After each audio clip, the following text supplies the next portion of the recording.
Bom dia, meus irmãos do Centro Espírita Luz e Caridade, que a paz de Jesus esteja com todos nós. No último dia 10 de maio, nós estivemos aqui fazendo um estudo a convite do nosso irmão Newton e justamente era o Dia das Mães. Hoje, dia 9 de agosto, voltamos no Dia dos Pais. Então, como fizemos naquela oportunidade, vamos também homenageá-los. Vamos agradecer por ter cumprido a palavra no mundo espiritual, de ter aceito a nossa paternidade. Todos os pais, encarnados ou desencarnados nossos, meu pai, Sr. José, está desencarnado, eu quero agradecer ele também, cumprir a palavra. E hoje,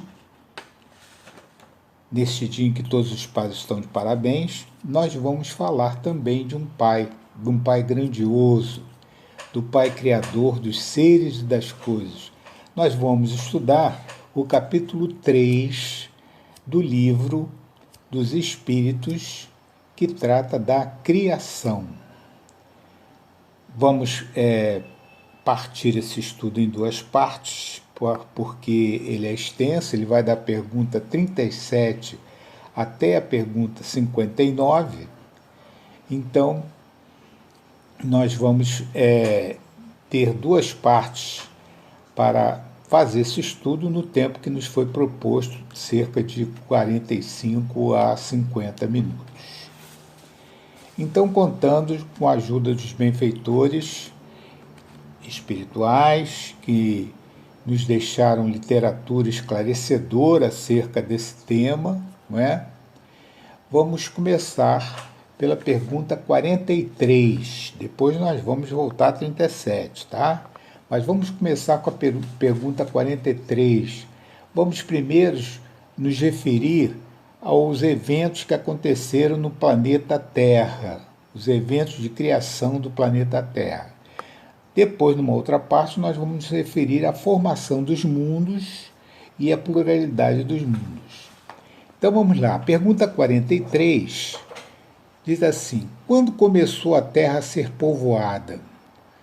Resposta dos Espíritos: no início era tudo caos, pouco a pouco tudo tomou o seu lugar.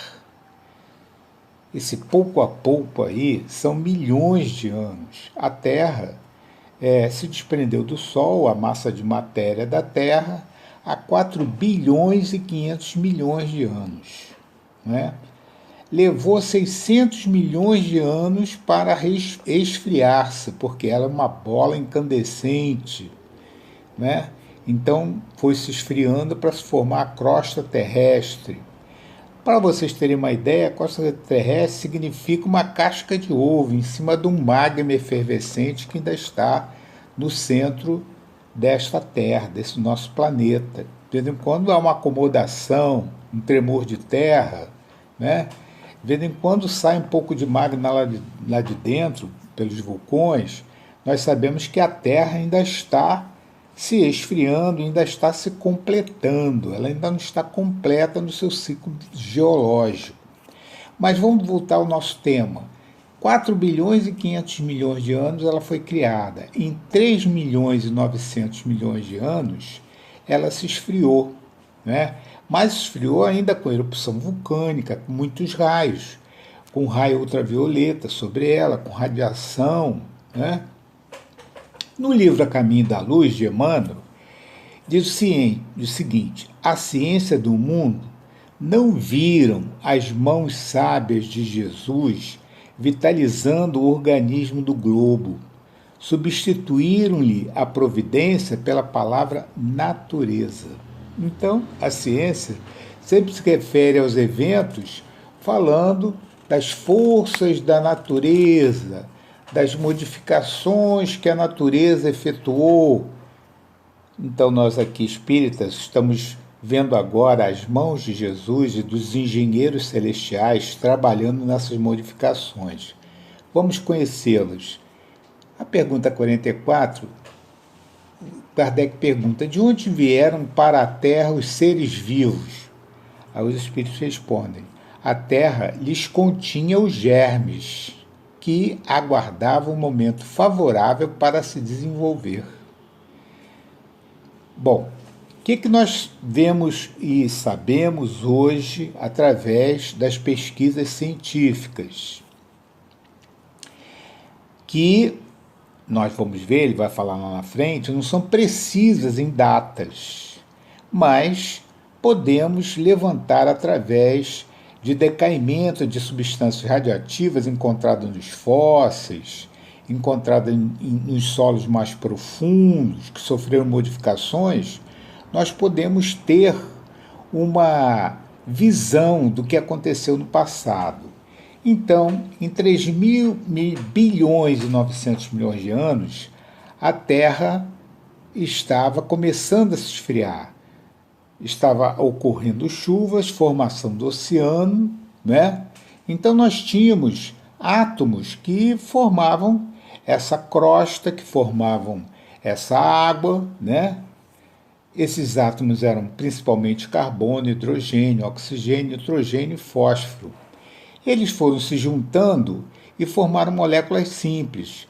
As moléculas simples se juntando formaram moléculas mais complexas. Então aí eu já tenho as moléculas do tipo proteína, lipídios, mais tarde os carboidratos, né? Aqui a gente já vai também verificar a formação dos ácidos nucleicos, DNA e RNA.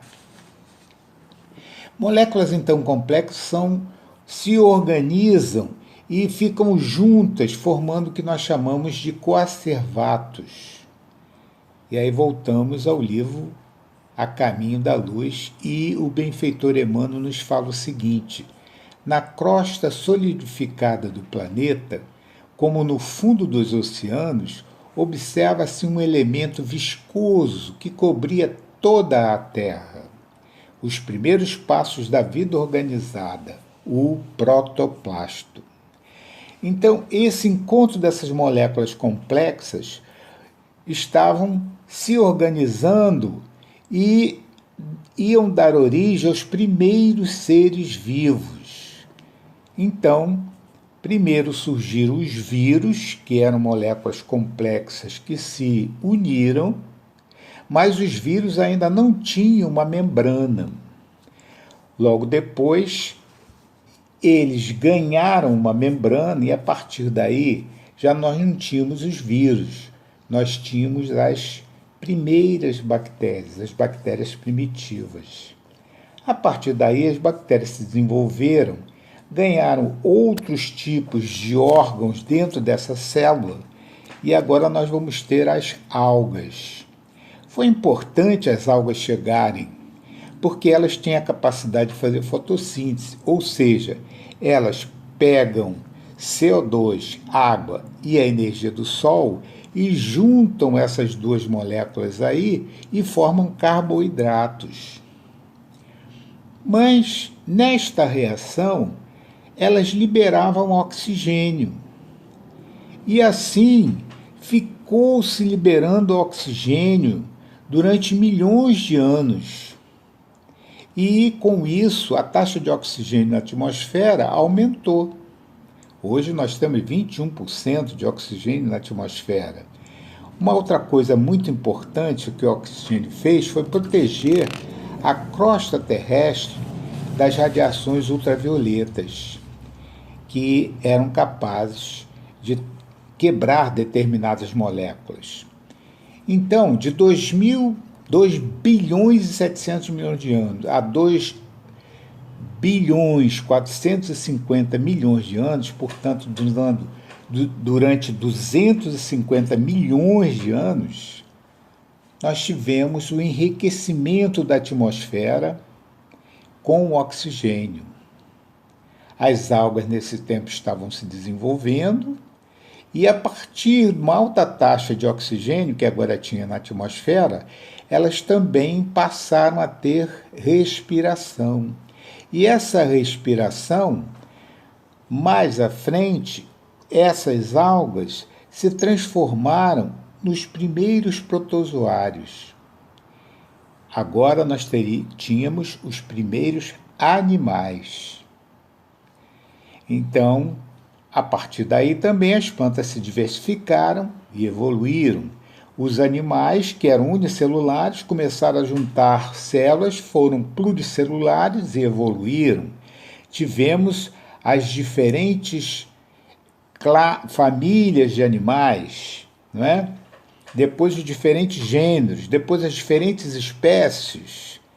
Vamos voltar a caminho da luz, Emmanuel, constar o que ele está falando? O protoplasto eram os germes dos primeiros homens. O que ele está falando?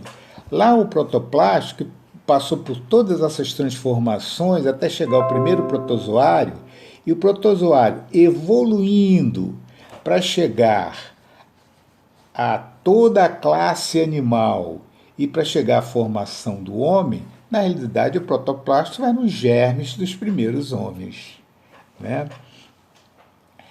Aí, nessa fase, nós já temos dos protoplastos, nós já temos 2 bilhões 425 milhões de anos, né? A visão espiritual dos primeiros seres vivos podem também ser vistas no livro Evolução em Dois Mundos, de André Luiz, que também aborda esse tema.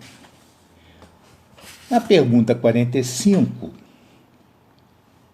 Kardec fala assim: onde estavam os elementos orgânicos antes da formação da Terra? Os espíritos respondem: no estado fluídico do espaço, no meio dos espíritos e em outros planetas, à espera da criação da Terra, para começarem a existência nova em um novo globo. Exatamente. Ele está falando da formação da Terra, antes da Terra se formar, lá antes de 4 bi 500 milhões de anos. Esse material estava na erraticidade, né? Primeiro para depois formar o Sol, para depois se desprender os planetas dele, né?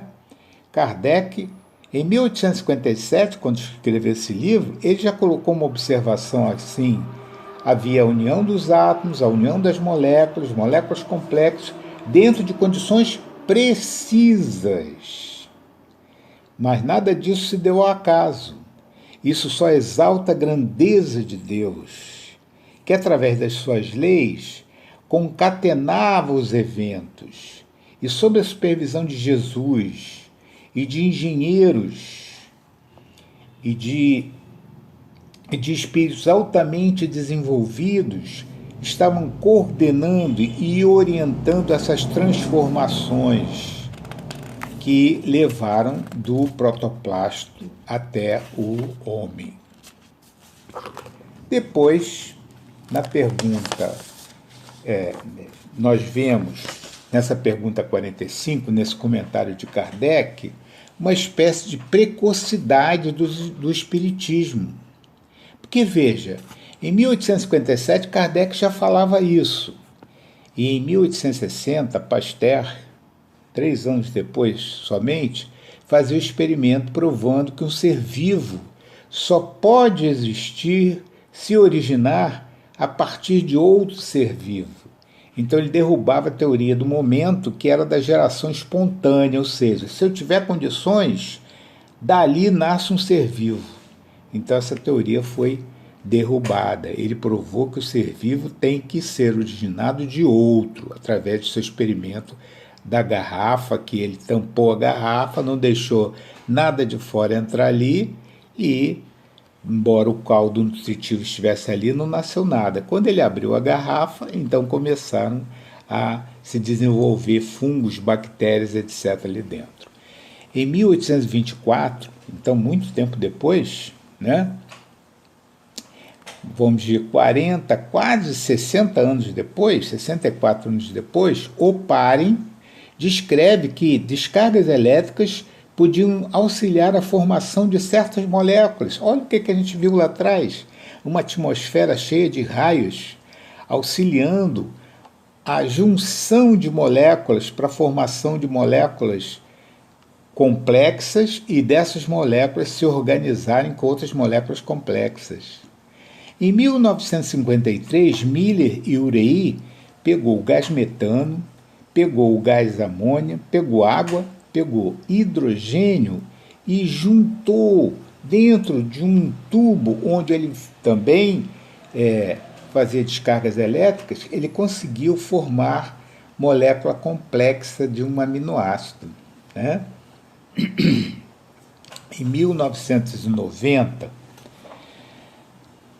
Agora, 1990, quantos anos tem 10, 20, 30 anos, é que nós fomos começar a desenvolver um projeto chamado Projeto Genoma.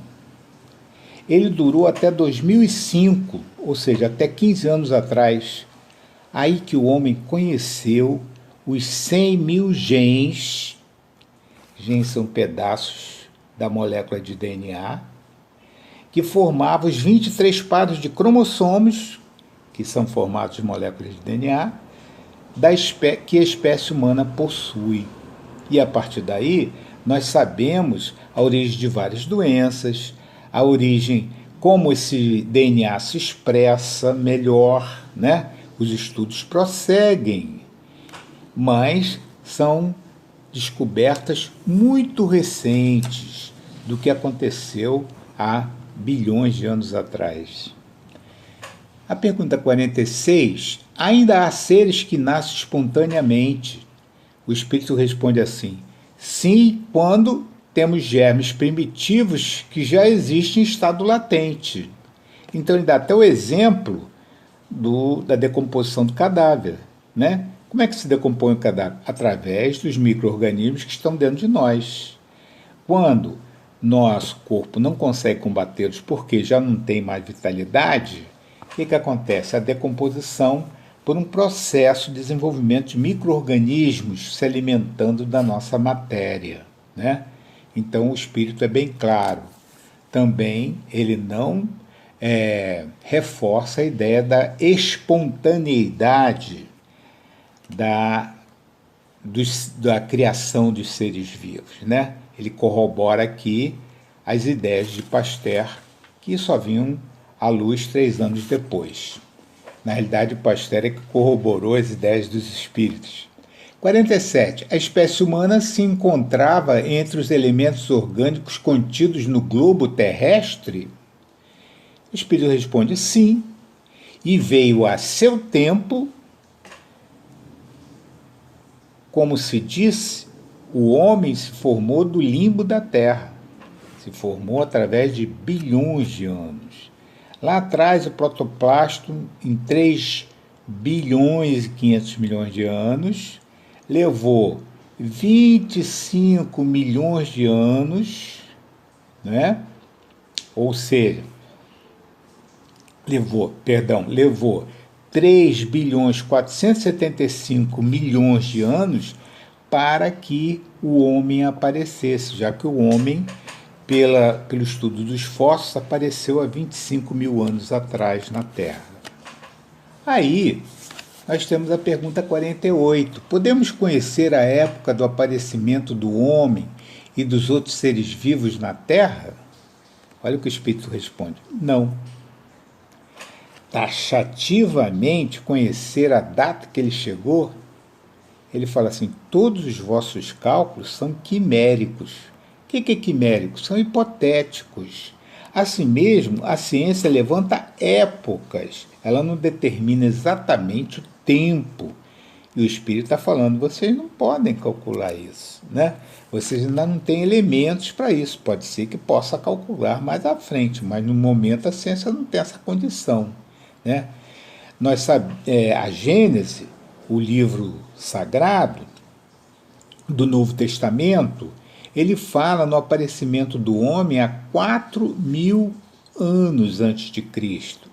Mas a ciência já encontrou fósseis datados de 10.000 anos antes de Cristo.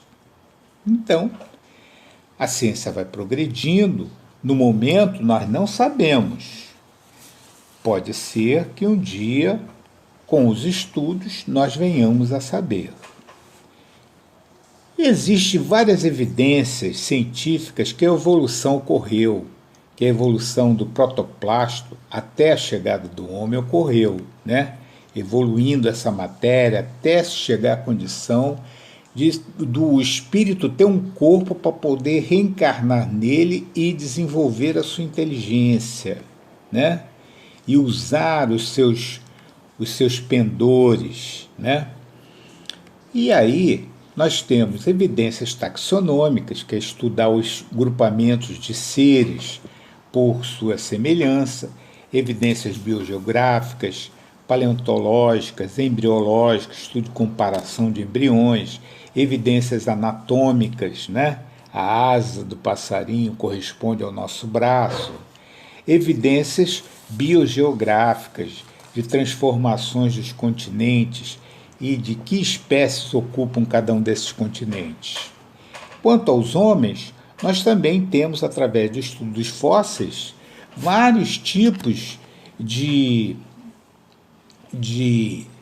corpos muito semelhantes ao Homo sapiens.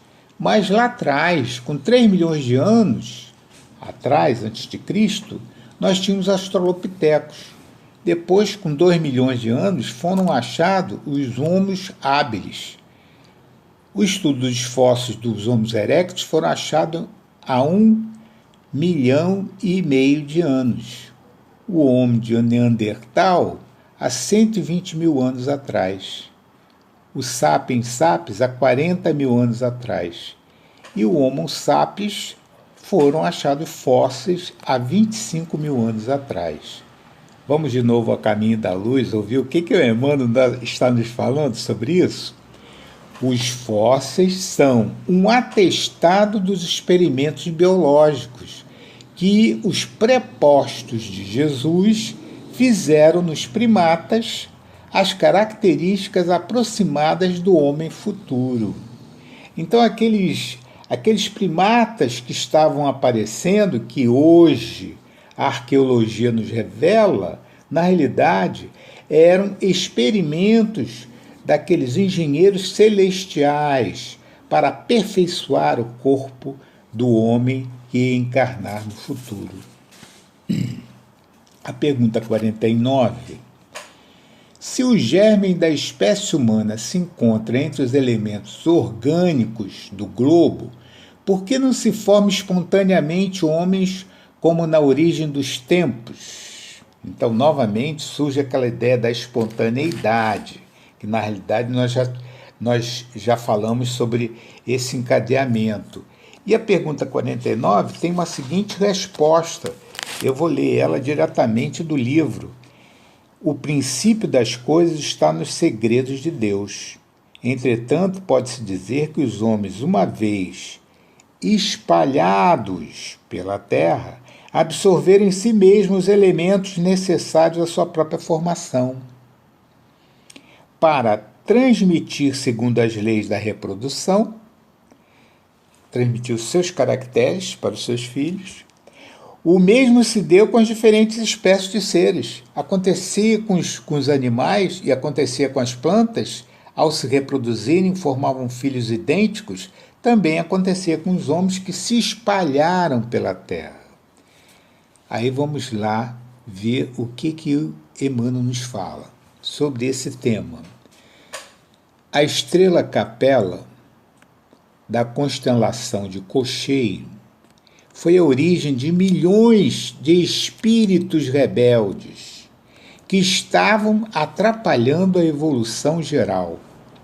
Vêm para a Terra aprender a realizar, na dor e nos trabalhos penosos, as conquistas do coração, impulsionando o progresso dos irmãos inferiores. Então, ao lado daqueles espíritos que vinham dos mundos primitivos, estava reencarnando espíritos que vinham de mundos mais evoluídos, mas, porém, eles não tinham uma evolução moral suficiente para acompanhar o Capela.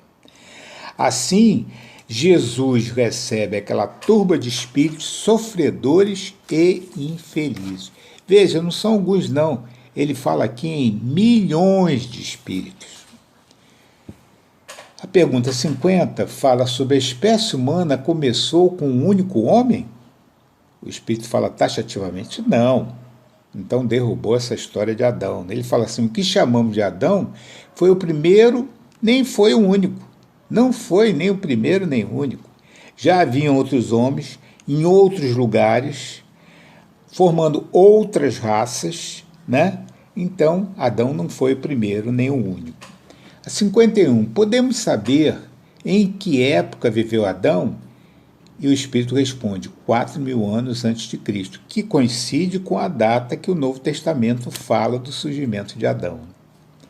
Kardec nos chama a atenção, num comentário.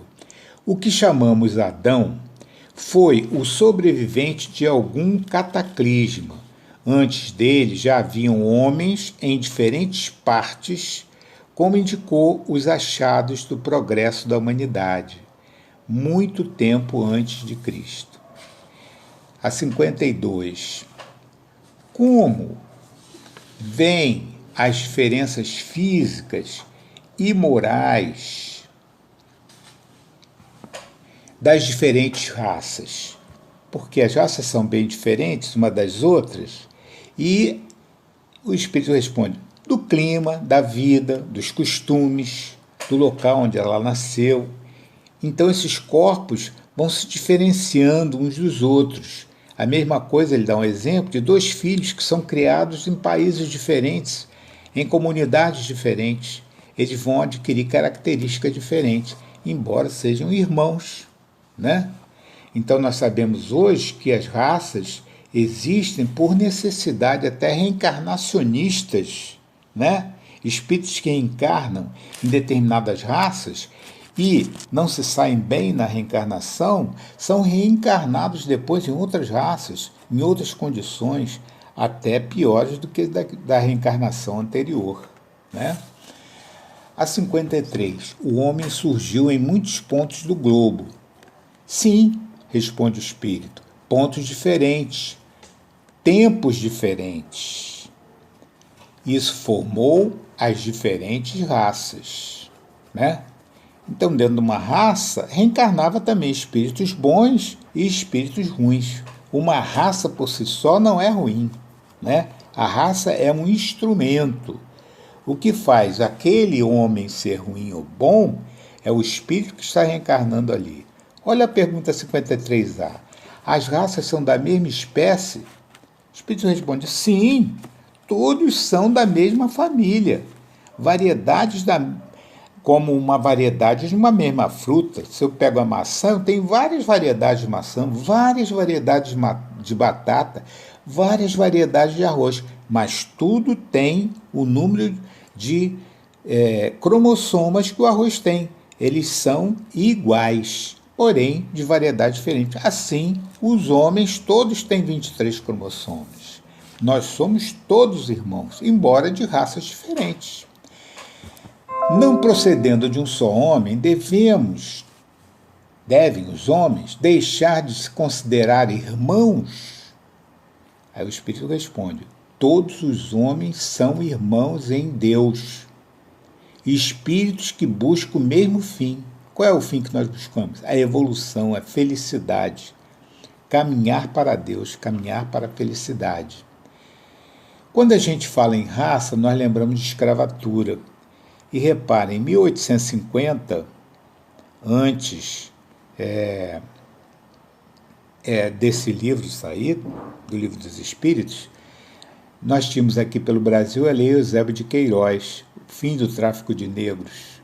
Em 1863, Abraham Lincoln extinguia a escravatura nos Estados Unidos. Em 1888, saía a Lei Áurea, que extinguia a escravatura aqui no Brasil, de acordo com as orientações aqui do Livro dos Espíritos, né? Na realidade, a extinção da escravatura foi uma orientação da espiritualidade. Então, a ciência acompanha os eventos da evolução no planeta. E os seres vivos também evoluem, e a ciência também acompanha essa evolução, até o surgimento do homem na Terra, sem estar preciso essas datas. O Espírito falou que nossos cálculos são quiméricos. Como não se sabe a causa, a ciência diz que tudo foi ao acaso. Né? A ciência fala isso, a gente sabe que não. A ciência um dia vai saber que as causas, o Espiritismo já está começando a mostrar. Né? Bioengenheiros, operários de Jesus, trabalharam e trabalham bastante nessas transformações que estão se verificando até hoje. Né? E os seres vivos sofreram e sofrem até hoje essas transformações. Alteram-se expressões do material nuclear das células, dos DNAs, pelos RNAs e proteínas. Expressão significa alterar como esses DNAs vão formar as demais moléculas dentro do nosso organismo. Né? Por isso mesmo, conservando o mesmo DNA, o corpo pode apresentar diferenças de pele, de olhos, de cor de cabelos, de tamanho do crânio. Isso são as raças. E quem trabalhou isso foram os enviados de Jesus, trabalhando na formação desses corpos. Olha que interessante que Miranês, no livro Filosofia Espírita, no volume 2, nos fala: as raças não estavam entregues ao tempo e ao espaço. Todas as raças foram tuteladas por espíritos angélicos. Ninguém está só nos caminhos do mundo. Uns necessitamos dos outros. A separação nos traz a carência de muitos valores. O egoísmo nos atrofia. O orgulho nos cega. O ódio nos faz esquecer a esperança no futuro. Só a ignorância induz a criatura à separação. Por isso, devemos sempre repetir: todos somos irmãos em Cristo e filhos de Deus. Aqui nós terminamos a nossa primeira parte.